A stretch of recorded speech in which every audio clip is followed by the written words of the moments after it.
O que pode ser feito quando existe extravasamento de hipoclorito de sódio para dentro do seio maxilar?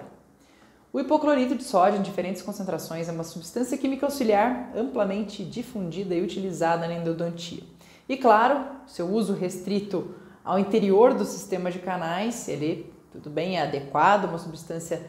bastante eficaz. No entanto, o problema pode acontecer quando esse hipoclorito, durante o preparo dos canais, ele de alguma forma é extravasado para a região periapical, especialmente quando essa região ela está muito próxima, numa relação muito íntima com uma estrutura anatômica importante, como é o caso do seio maxilar. Então, num caso desse tipo de extravasamento de hipoclorito para dentro do seio maxilar, o que o profissional precisa saber, o que ele pode lançar a mão, o que pode ser feito para contornar, para resolver essa situação.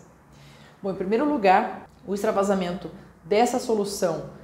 para essa região, ela pode ter danos bastante severos, isso em função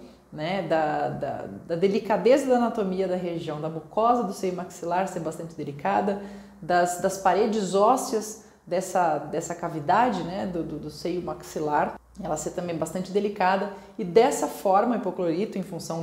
do dano tecidual que ele pode causar, do dano celular, ele pode romper essa região de mucosa, destruir de maneira significativa a região de mucosa, também esses limites ósseos, e dessa forma extravasar para regiões ainda mais comprometedoras, como por exemplo região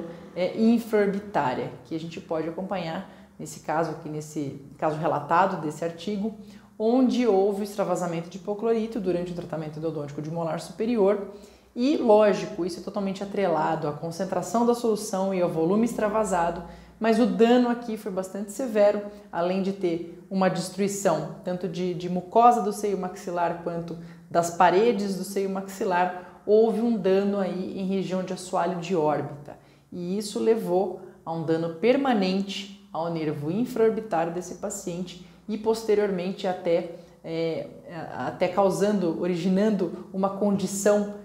enoftalmia, que nada mais é do que o afundamento do globo ocular aí dentro da órbita em função dessa destruição acentuada do assoalho de órbita. Então, num caso como esse, vamos usar o exemplo exatamente desse artigo, a conduta é a seguinte: no primeiro momento, que é a conduta, o protocolo geral do extravasamento de hipoclorito, que é na identificação, o diagnóstico de que ocorreu, na suspeita que houve esse extravasamento, fazer uma irrigação abundante com soro fisiológico na tentativa de reduzir a concentração daquela solução extravasada. Num segundo momento, já iniciar um protocolo medicamentoso no paciente à base de corticosteroide, antibiótico terapia e medicação analgésica, e pensando no quadro de dor que vai ser desenvolvido, que vai ser instalado. E no caso como esse, em função dessa destruição severa pelo extravasamento dentro do seio maxilar, além desse protocolo aí mais padrão, esse protocolo medicamentoso terapêutico, houve a necessidade de uma intervenção cirúrgica. Então, o cirurgião dentista ele tem que estar atento e ele tem que estar consciente de que esse quadro, esse tipo de extravasamento, ele pode não se resolver só daquela maneira mais usual que a gente encontra para a resolução de extravasamento de hipoclorito, necessitando então aí da atenção conjunta, muitas vezes inclusive de um médico otorrino ou até mesmo de cirurgião bucomaxilo,